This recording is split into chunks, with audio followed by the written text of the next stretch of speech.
Lakeside friends.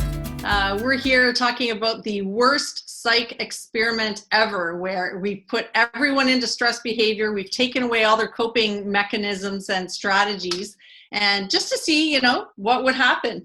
And as I've been talking to people, especially parents, I've noticed parents honestly are the heroes of this pandemic as far as I'm concerned, at least one of the heroes.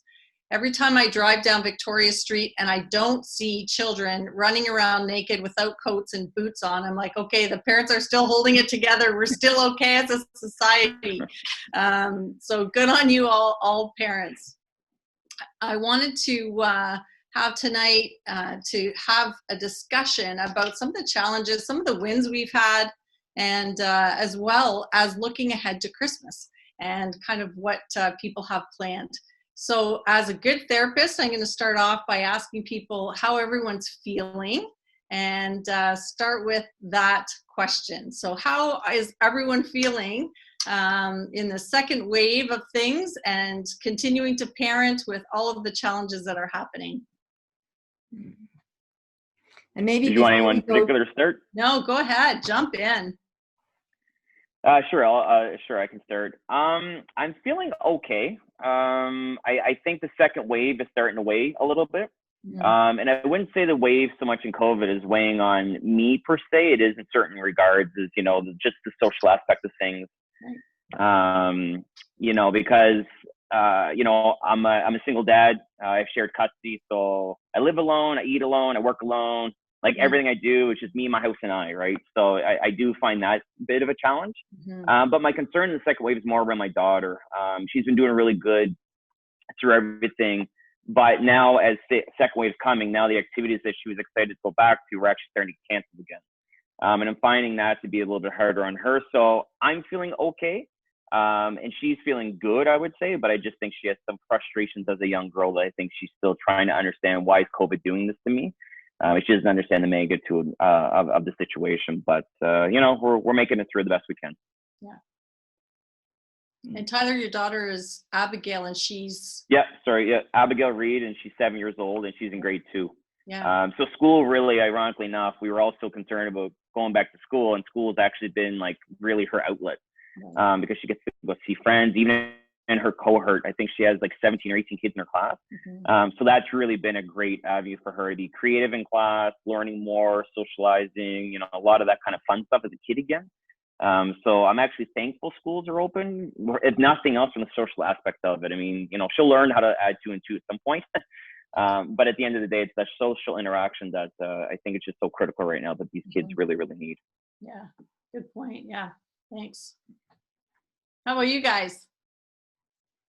We're doing well. I mean, I think it's been such a journey just with a pandemic, and especially being pregnant and then having a baby during a pandemic. I think that's been our biggest learning curve, is just how to experience like everything. We also bought a house and we're moving in 2 months, so just a bunch of life changes at the same time with a pandemic has been, there's definitely been days where it's really good and other days where it's a lot harder. But I think with the second wave coming, it's just interesting how your mindset is a little bit different just because you've done it before. And I feel less panicky about it than I did the first time. But I don't know, check in with me in a few months. and so what did you see that was different from your first child to your having the second birth during COVID? What was different about it? Well, it was when we had Atticus, we had several visitors all within the first day that he was born. And with Elias, we were in the hospital for 3 nights, 2 days, and no visitors, which for me was okay, but Lindsay missed the visitors. I like to keep it chill, but anyway. So that was really different. And but I mean, Atticus, our oldest son, is really the one who's missing out because, I mean, Elias is so young that he's not missing friends or anything. But yeah, Atticus, like he's missing play groups and just friends in general. We have quite a few friends that are close by, and he gets to see them every now and then, but it's not the same. And for us, with work and stuff, not a lot has changed. Lindsay's at home with the boys, and I'm still going to work just like normal. But yeah. Well, because you're in landscaping, so it's an essential service. So they say. Yeah. I need your essential service in my backyard for sure. Yeah, you're not alone. Well, in a few moments, we're going to be obviously talking about some of the challenges, but I just wondered before we even get there, there are silver linings. I hope there are some silver linings for you. And I just wondered, what are some of the wins? Are there wins for you when you think about what's different now than what used to be? Are there some wins that have come out of this that you thought, you know what, maybe even post-pandemic, this is something I want to carry with me on the other side? Have there been any? I hope there are. I think for me, with being home with the boys, it's been really nice to not have anything, any other commitments really that are on a regular basis, so that I can kind of see the ebb and flow of my child's needs. And I can kind of, if Atticus has had a hard day or he's just a little off in the evening, it's like, okay, we can sit down and have a family movie night or story time or whatever he needs to just have his cup filled, instead of thinking, okay, I have to be at this place at this time, and Seth gets home at this time, and how are we going to make family dinner work, and how's the house going to get clean, like all of these things. Just not having any external commitments kind of brings down the pressure a little bit. And also not having really very many people coming into our home also takes the pressure off for keeping our house like super spick and span. So I don't know if that's a good thing, but. So it sounds like there's been more connecting with your son and with your family, and less of a pressure to feel like you need to socialize or plan events, or which has been really nice time for connecting. Yeah, absolutely. We've been loving it, and just to see, especially while Atticus is adjusting to having a sibling, it's been amazing for that, because he gets our undivided focus. Okay, like how are we going to make this transition as smooth as possible with very little interruption in our schedules? Neat. Good. From my perspective, I think the wins for me is I'll kind of echo what Lindsay said a little bit, because when COVID first started, I remember one of the only things we really could do was go for a hike. And I remember one day, I think it was right when COVID started, and I remember I went to Riverside Park, and the water was still frozen. My daughter and I found this little island that we had to crawl over a log to get to this little island. Her and I just sat there and had a picnic. And we're just sitting there, and I don't know the last time her and I just kind of sat there and just spent time together, rather than rushing off to, Wonderland or whatever it's called, Legoland, or just running around the roads all the time. And it was like, wow, the simplicity of just time together with her was just as important to her as going anywhere else. And I think that was a big thing I learned. And then the other thing that was really surprising for me, which is I think is a fantastic gift, is that I'm not from Ontario, so I don't have any family here either. So no family, nobody in the house. COVID sucks. But anyways, the benefit that I learned is that I started doing a lot of Zoom calls with friends from back home.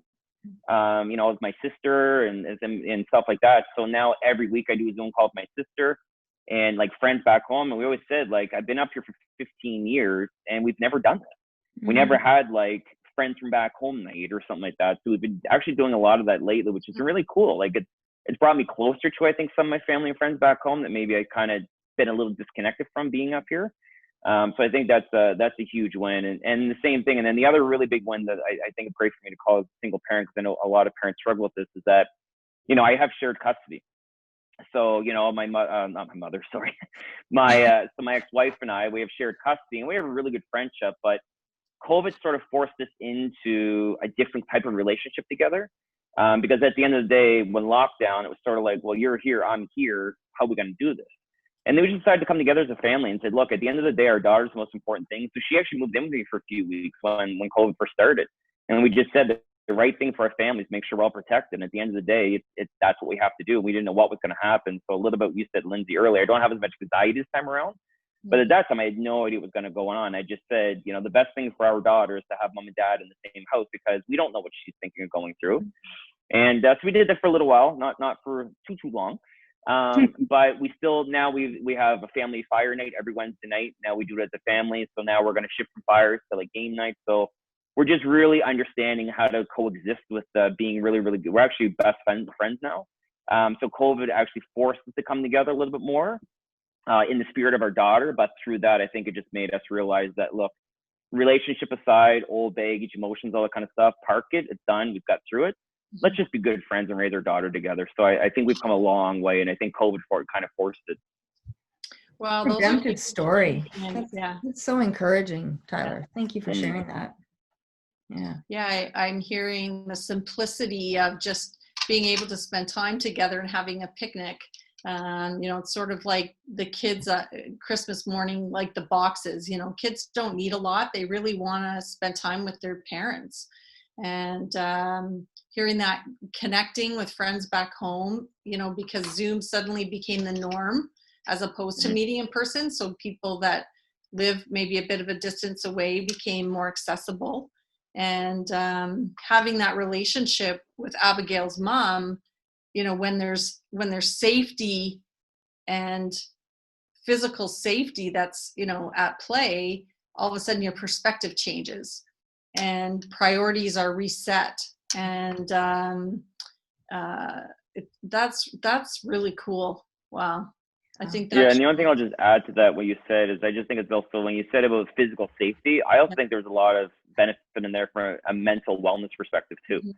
You know, like being here alone and her alone, and we don't have family around the corner. Like we got our friends, but you're not allowed to hang around anybody, right? So that mental health was actually very important, because I mean, there was one night her and I did an 800-piece Lego set, and it took us forever to do it, but we just laughed through the whole thing because we had nothing else to do. So at least there was some companionship, and we said, look, we don't have anybody else here. At least we can be here for each other, and then that's kind of how it progressed there. So I think there was a lot of ability to, from your own mental health as well as physical safety aspect of it, that was really beneficial to both of us.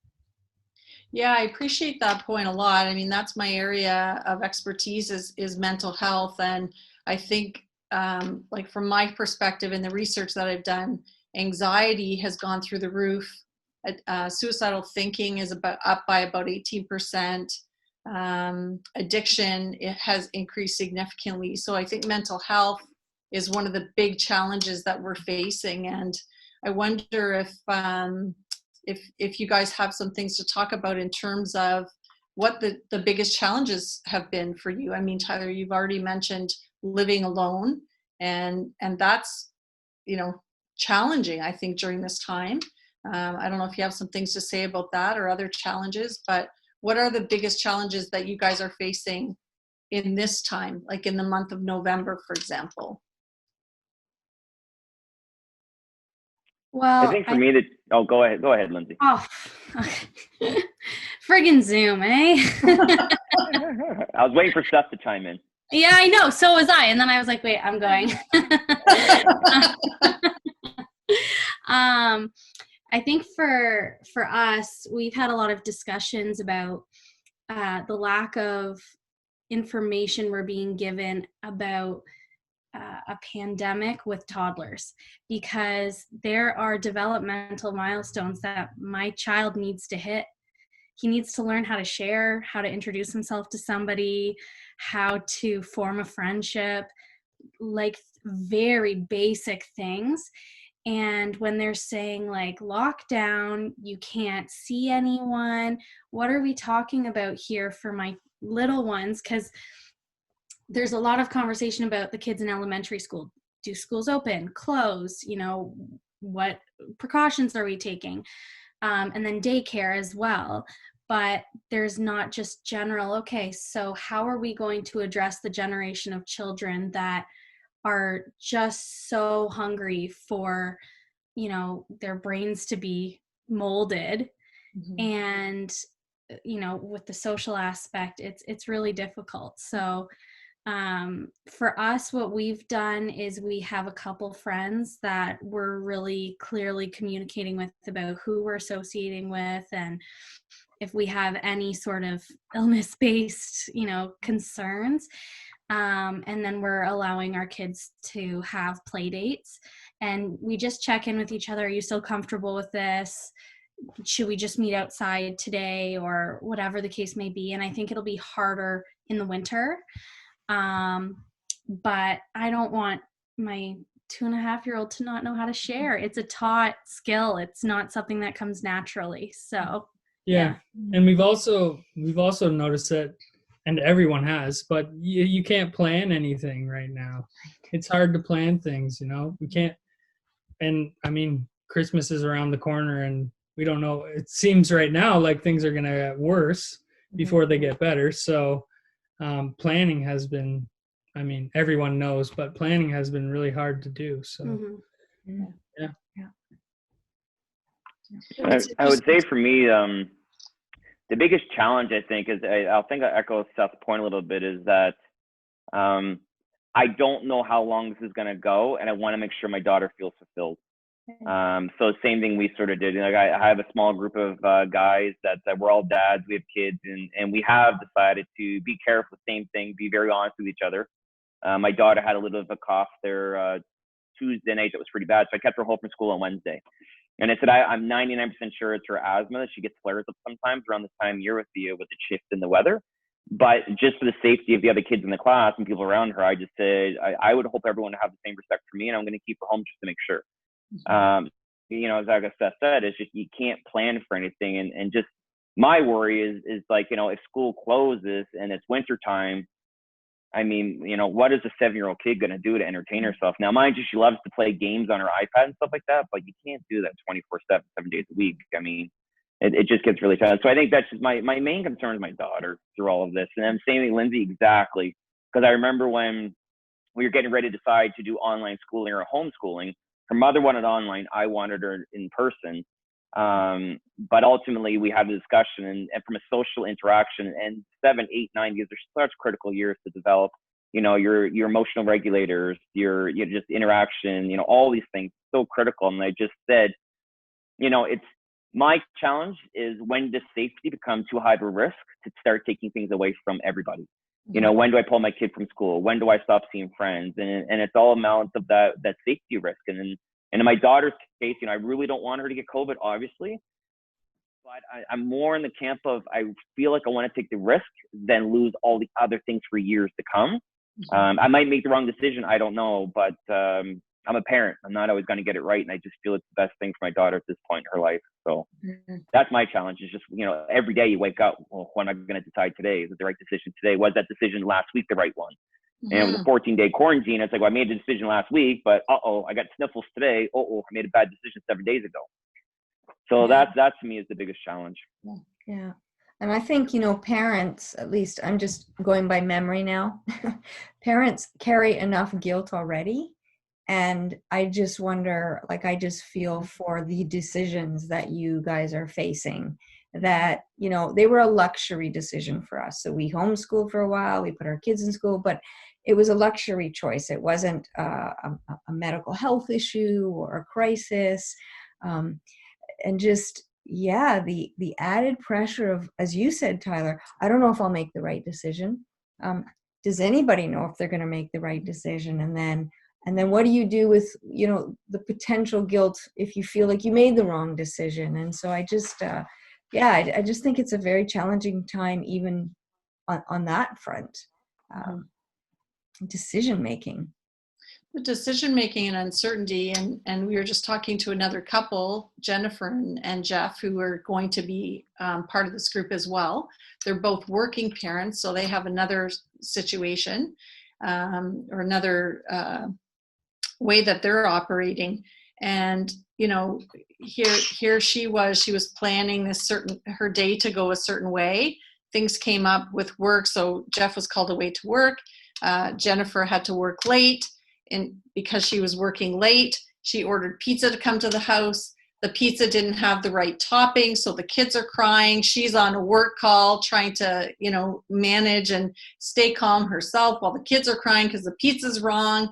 But meanwhile, she's trying to stay composed, on the phone and in negotiations and, whatever she's doing on the phone with people.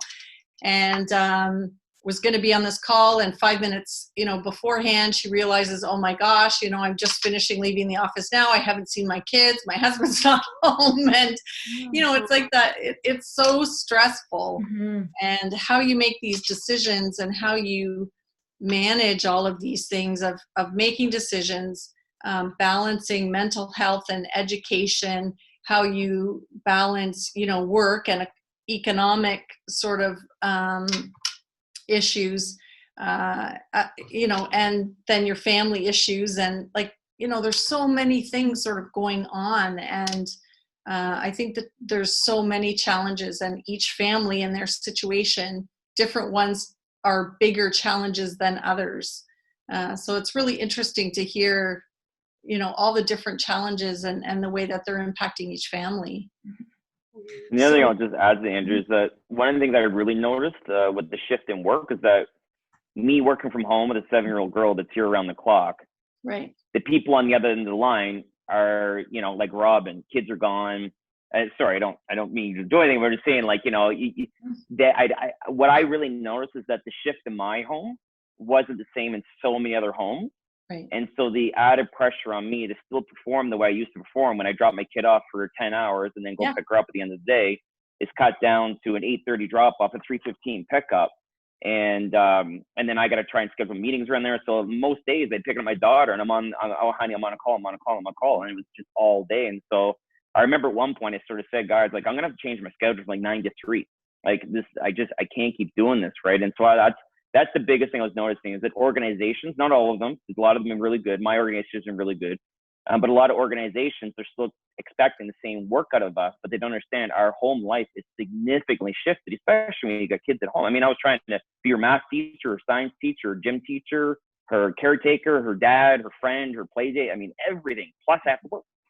So it was, that's the biggest thing I think from a corporate world standpoint that I've noticed that's been a bit of a challenge. So with all of that, what are your solutions, Robyn? Well, I have none. I'm just saying, so what do you do for fun? Or to relieve stress? Is there anything that, because as Andrea said at the very beginning, so many of our go-to stress relievers have been taken away. So we've had to become very, very creative as far as stress relief and fun. And so share some of the ideas that you guys have or what you've discovered for new ways to have fun. Well, I personally have been able to play hockey on Friday nights still, which is good. That has been really good. And in the summer, I was golfing a lot, which I think a lot of other people have been golfing as well. Yeah. It's golfing has been very busy this summer. And also, Lindsay was just saying tonight how we were doing the Alpha Marriage course, and that was another thing we decided to do to keep us busy and to help us get through it a little bit. And why not work on your marriage at the same time? So that's what we did. And part of the course is that you have to have a date night every week. So I don't think we made it. I think our average was every other week, which I thought was pretty good for having 2 young kids. Every week's a high bar, actually. Yeah, it is, which I'm like, come on, it could be 1 hour. Like, we just got to get it together. But when bedtimes fall apart, that's it. Like, So yeah, I think we've gone out. Our house is getting built right now, so we've been going and checking on that. That's been a de-stressor as well. Yeah, for Just sure. driving past our house, dreaming about it a little bit. We're currently in an 1,100 square foot main floor of a bungalow apartment. So it's been very tight quarters, and our new place is going to be like 1,850 square feet. So we're really excited to, if there's any sort of quarantine that happens, like please let it be after January 28th. Yeah. How about you, Tyler? To be honest, my biggest stress reliever really is my daughter. To be quite honest with you, I just, there are definitely some days that I'm just like, wow, man, I can't do this anymore. Like, I'm just so done with everything. But then, she walks to the door and she's like, hi, Daddy, what are you doing today? Just like not a care in the world. And some days she would actually bring me out of those dark places. And so I really leaned into her a lot. Ironically enough, I should be the one bringing her along, but she's actually the one kind of like, hey, Daddy, it's okay. And but I have some really good heart-to-hearts with her about COVID and canceling of activities, not getting to see friends. And she's been absolutely just beautiful through the whole thing. Understanding, she's been a gem. She's been an actual gem. So I've been really good with that. As far as new things, anything that is new or is an option. I did a lot of online things for Abby. So like there was online camps, there was on like the Guelph, University of Guelph Griffins, they had like an online camp. So the kids would go on there for an hour and they would play games and they would do different dress ups and stuff like that. So just really trying to source anything that's online for her. And then just, again, doing Lego as an adult. I mean, whatever, you know what I mean? I started a TikTok account, which was a horrible idea because now I'm addicted. But the idea behind it was supposed to be my daughter and I were supposed to do a dance and she didn't do it with me. So I'm doing it anyways. And as soon as you get on there, yeah, it gets a little addictive. So now I'm even to Andrew Somerville and I've convinced a whole bunch of other people. I tried to get Brian Bolger in it too, but he wouldn't do it. Can you show us now, Tyler? Yeah. Brian's or Andrew's? I can show you that. Yours. Oh, hold on a second. If you really want to see this, this is oh my God. Well, I'll show you. So early on, when COVID first started, we were just really being creative in the house. And so so here's one with my daughter. Oh my gosh. Oh my gosh, that's hilarious. So that was April 1st, when things got started. I mean, it was just my daughter. It was just something to do with my daughter. It didn't really even matter. And then Andrew will kill me, but that's okay. But then this is Andrew and I at Muskoka. We had a. Oh my gosh, this is amazing. You have to pin your screen you have to pin your screen when you do that. Yeah, I know. Well, the interesting thing is we went to Muskoka. It was the men's retreat. They still had it at Muskoka Bible Center. So we went up there for a weekend retreat with a bunch of about 70 men from across Ontario. And it was cold. So Andrew and I went for a walk down to the beach and we set up my phone and started doing the TikTok dance. Well, everybody saw it and they had no idea who it was. So we go back up, we're up, and then these people start talking. It's like, did you see those two idiots down the beach doing this dance? Or these kids? But like, nobody knew it was us. We're like, that was us. That was us. And oh my God, it was so funny. Oh my gosh, sorry. It was so funny, but it was good. So just whatever, man. Try and pretend you're 7 years old again, and just weather the storm. I guess is really what I've done. I just tried to just let go of the insecurities. I shouldn't be this. I'm an adult. Blah blah blah. Yeah. COVID, I'm doing whatever I got to do to get through it. Right. Good plan. We'll learn to be kids again, maybe. Yeah. Yeah. And how simple that life was. Yeah. So as Christmas is coming up, I'm thinking about some things that are different, and maybe there's some things that have been lost. We had an annual baking tradition. Lindsay knows my daughter, Rachel. So we had it for 1 year. Last year was the first year and it's already canceled. So the baking things, I'm not a huge baker, but I'm trying. So that's been lost. So I'm already probably going to order cookies from people who actually bake this year. But so, you know, there's some losses and there's some new creations of I don't know if there'll be annual traditions or whether there'll be one-offs and COVID memories. But what are you guys thinking in terms of Christmas? What is it going to look like this year? Yeah, I think for us, I spent a ton of money on decorations for outside of the house. So I wouldn't call myself a Grinch, but for the last, I don't know how many years, I've never been, I've always somewhere else for Christmas. So I never really did a lot of decorating in my own home because I was kind of, I'm not going to be home for 6 days. What's the point? And I would always be gone over Christmas. So I just didn't really, but this year, again, for my daughter, we went out last week, we bought, I don't know, like 1,000 Christmas lights at the front of the house. She picked them all out. I just said, whatever you want, go for it. So she picked those. I hope they work. I really do. I hope they don't look too weird. But just really trying to make the outside of the house and the inside of the house come alive. And then for us for Christmas, it'd be me, her, and her mom. And then, you know, we'll have some friends over the kind of food. But her mom and I are just really going to try and make it a little bit extra special for her this year. And it'll be mom and dad on Christmas morning, which is kind of new for her. So I think she'll be super excited about that because typically it's been, you know, we go to mom's house until Christmas Eve and then dad picks you up in the morning or whatever the case may be. So now we get Christmas Eve with her, we get Christmas morning with her, we get all day Christmas, we get Boxing Day. Like we're going to have days with her over the holidays, which we typically haven't been able to share that experience. So, you know, sometimes you miss out on the Christmas Eve excitement, but then sometimes you miss out on things. So it was kind of a broken Christmas. I don't want to call it that. Sounds bad. But you didn't get to experience all the highlights that you get to see her through the eyes of your children. So that's really what we want to do. We just really want to make it all about her and just kind of come together as the weird family that we are, you know, two divorced parents that are like best friends raising a kid together. Nice. For us, I mean, we haven't honestly had a chance to talk too much about Christmas because we're just so busy with kids. But I'm pretty much, I think as of today, I'm done Christmas shopping, just trying to get everything in before things shut down.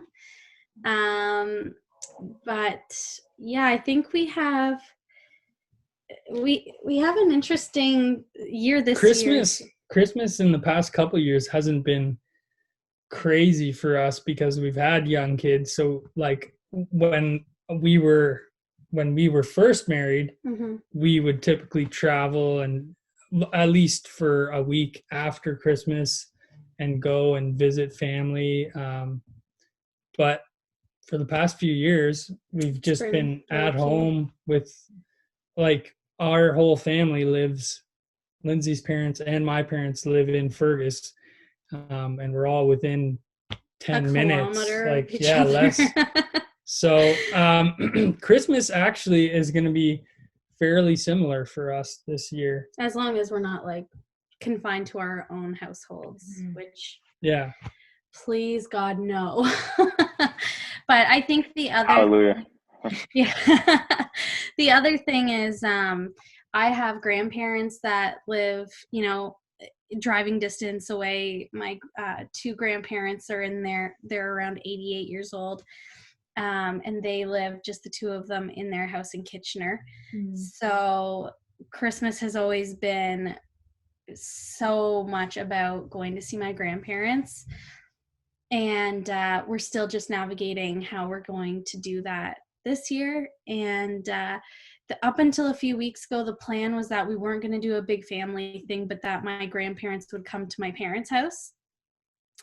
But now with them being in the red zone, it's kind of hard to sort that through. And then my Nana passed away in June, so this is our first Christmas without her, and so it's gonna be difficult, I think, for my mom and also for us, and adjusting to that new normal, because this year there won't be any family get together at all. So I think we're going to do a Zoom call with some of our extended family, and just check in with each other, say hi. I think we might be mailing each other gifts, see if that brings any sort of normalcy. You might try this idea that I heard today, Lindsay, which is there's a family that can't get together this year for Christmas. And Yeah. so what they're doing is they're all buying buffalo plaid shirts, and they're going to put them on and then have the Zoom call together. So, yeah. So there's an idea for you, Seth. Get on the buffalo plaid train. I already have buffalo plaid. Don't worry. Is It's your everyone golf else in outfit, the right? family? Yeah. I made us all wear it for a Christmas card one year, so we're already ready to go. Nice. That's neat. That's neat. What I'm hearing, not just here tonight, that's been reinforced, but, even as I watch the news and I see around us, you can't get a bike to save your life. You can't get, all of these outdoorsy things. And one of I guess we're kind of going back a bit to the silver lining thing, but I'm seeing coming out of this, people are engaging more with outside. They're engaging more with the people that are the most intimate in their lives.